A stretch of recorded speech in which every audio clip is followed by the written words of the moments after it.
லேவியராகமம் 14ஆம் அதிகாரம். பின்னும் கர்த்தர் மோசேயை நோக்கி, குஷ்டரோகியினுடைய சுத்திகரிப்பின் நாளில் அவனுக்கு அடுத்த பிரமாணம் என்னவென்றால், அவன் ஆசாரியனிடத்தில் கொண்டு வரப்பட வேண்டும். ஆசாரியன் பாளையத்துக்கு புறம்பே போய் குஷ்டரோகியின் குஷ்டவியாதி சுத்தமாயிற்று என்று கண்டால், சுத்திகரிக்கப்பட வேண்டியவனுக்காக உயிரோடு இருக்கும் சுத்தமான 2 குருவிகளையும் கேதுரு கட்டையையும் சிவப்பு நூலையும் ஈசோப்பையும் வாங்கி வர கட்டளையிட கடவன். பின்பு ஆசாரியன் அந்த குருவிகளில் ஒன்றை ஒரு மண் பாண்டத்தில் உள்ள ஊற்று நீர் மேல் கொள்ள சொல்லி, உயிருள்ள குருவியையும் கேதுரு கட்டையையும் சிவப்பு நூலையும் ஈசோப்பையும் எடுத்து இவைகளையும் உயிருள்ள குருவியையும் ஊற்று நீர் மேல் கொல்லப்பட்ட குருவியின் இரத்தத்திலே தோய்த்து குஷ்டம் நீங்க சுத்திகரிக்கப்படுகிறவன் மேல் 7 தரம் தெளித்து அவனை சுத்தம் பண்ணி உயிருள்ள குருவியை வெளியிலே விட்டுவிட கடவன்.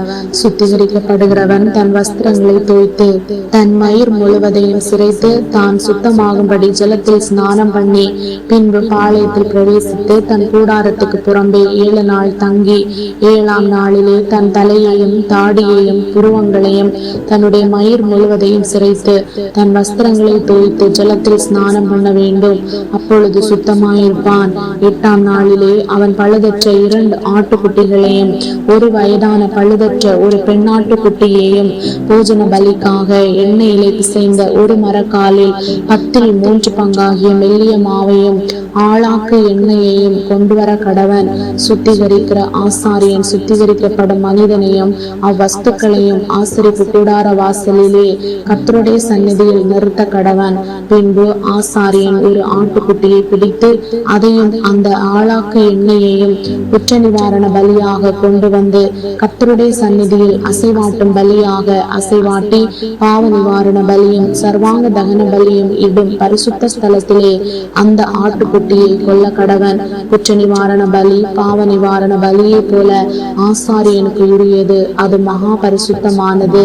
அந்த குற்ற நிவாரண பலியின் இரத்தத்தில் ஆசாரியன் கொஞ்சம் எடுத்து சுத்திகரிக்கப்படுகிறவன் வலது காதின் மடலிலும் அவன் வலது கையின் பெருவிரலிலும் வலது காலின் பெருவிரலிலும் பூச கடவன்.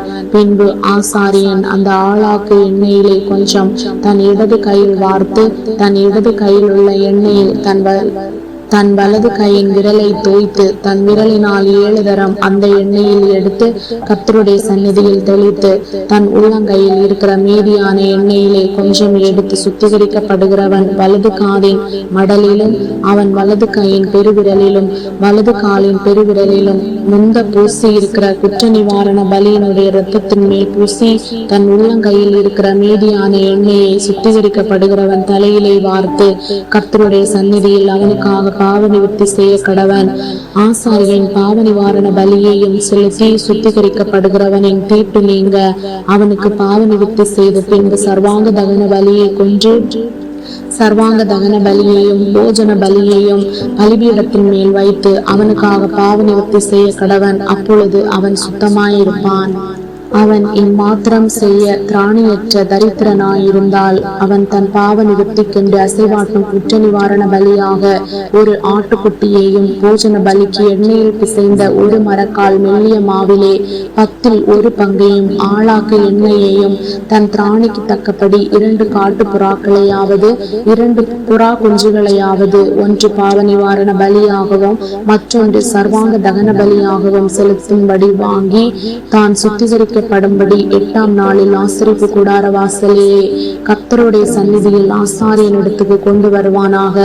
அப்பொழுது ஆசாரியன் குற்ற நிவாரண பலிக்குரிய ஆட்டுக்குட்டியையும் அந்த ஆளாக்கு எண்ணெயையும் வாங்கி கர்த்தருடைய சந்நிதியில் அசைவாட்டும் போஜன பலியாக அசைவாட்டி குற்ற நிவாரண பலிக்கான அந்த ஆட்டுக்குட்டியை கொன்று குற்ற நிவாரண பலியின் இரத்தத்தில் கொஞ்சம் எடுத்து சுத்திகரிக்கப்படுகிறவன் வலது காதின் மடலிலும் அவன் வலது கையின் பெருவிரலிலும் வலது காலின் பெருவிரலிலும் பூசி அந்த எண்ணெயிலே கொஞ்சம் தன் இடது கையில் வார்த்து தன் இடது கையில் உள்ள எண்ணெயிலே தன் வலது விரலை தோய்த்து கர்த்தருடைய சந்நிதியில் 7 தரம் தெளித்து தன் உள்ளங்கையில் இருக்கிற எண்ணெயில் கொஞ்சம் எடுத்து சுத்திகரிக்கப்படுகிறவன் வலது காதின் மடலிலும் அவன் வலது கையின் பெருவிரலிலும் வலது காலின் பெருவிரலிலும் குற்ற நிவாரண பலியின் இரத்தம் பூசி இருக்கிற இடத்தின் மேல் பூசி தன் உள்ளங்கையில் இருக்கிற மற்ற எண்ணெயை சுத்திகரிக்கப்படுகிறவன் தலையின் மேல் அவனுக்கு அவனுக்காக கர்த்தருடைய சந்நிதியில் பாவ நிவர்த்தி செய்யும்படி தடவி, பின்பு அவன் தன் திராணிக்கும் தகுதிக்கும் தக்கதாய் காட்டு புறாக்களையாவது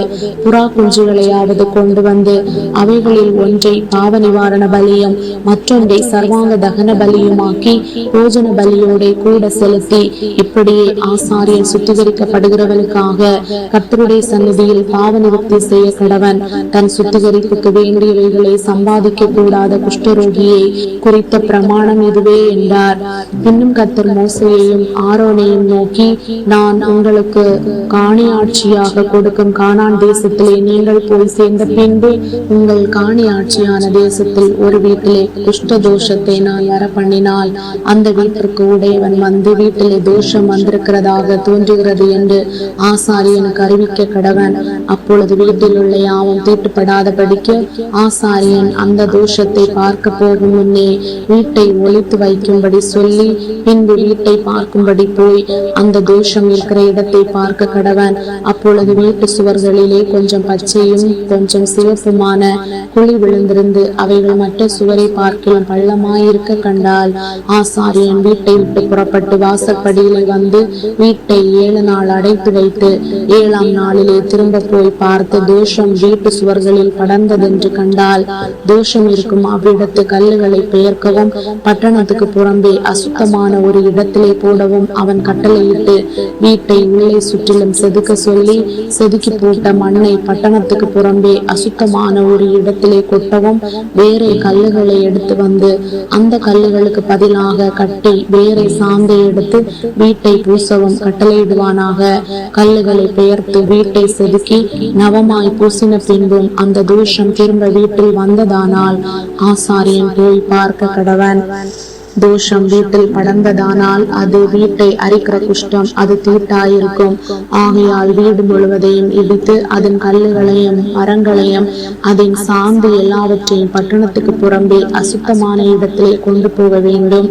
வீடு அடைக்கப்பட்டிருக்கும் நாட்களில் அதற்குள் பிரவேசிக்கிறவன் சாயங்காலம் மட்டும் தீட்டுப்பட்டிருப்பான்.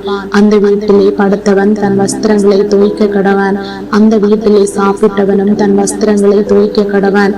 ஆசாரியன் திரும்ப வந்து வீடு பூசப்பட்ட பின்பு வீட்டிலே அந்த தோஷம் படரவில்லை என்று கண்டானே ஆகில், தோஷம் நிவர்த்தியானபடியால் ஆசாரியன் அந்த வீட்டை சுத்தம் என்று தீர்க்க கடவன். அப்பொழுது வீட்டிற்கு தோஷம் கழிக்க 2 குருவிகளையும் கேது கட்டையையும் சிவப்பு நூலையும் ஈசோப்பையும் எடுத்து ஒரு குருவியை ஒரு மண்பாண்டத்தில் உள்ள ஊற்று நீரின் மேல் கொன்று கேது கட்டையையும் ஈசோப்பையும் சிவப்பு நூலையும் உயிருள்ள குருவியையும் எடுத்து இவைகளை கொல்லப்பட்ட குருவியின் இரத்தத்திலும் ஊற்று நீரிலும் தோய்த்து வீட்டின் மேல் 7 தரம் தெளித்து குருவியின் இரத்தத்தினாலும் ஊற்று நீரினாலும் உயிருள்ள குருவியினாலும் கேது கட்டையினாலும் ஈசோப்பினாலும் சிவப்பு நூலினாலும் வீட்டிற்கு தோஷம் கழித்து உயிருள்ள குருவியை பட்டணத்துக்கு புறம்பே வெளியிலே விட்டுவிட்டு இப்படி வீட்டிற்கு பிராயச்சித்தம் செய்ய கடவன். அப்பொழுது அது சுத்தமாயிருக்கும். இது சகலவித குஷ்டரோகத்துக்கும் சொறிக்கும் வஸ்திர குஷ்டத்துக்கும் வீட்டு குஷ்டத்துக்கும் தடிப்புக்கும் அசருக்கும் வெள்ளைப்படருக்கும் அடுத்த பிரமாணம். குஷ்டம் எப்பொழுது தீட்டுள்ளது என்றும் எப்பொழுது தீட்டில்லாதது என்றும் தெரிவிப்பதற்கு குஷ்டரோகத்துக்கு அடுத்த பிரமாணம் இதுவே என்றார்.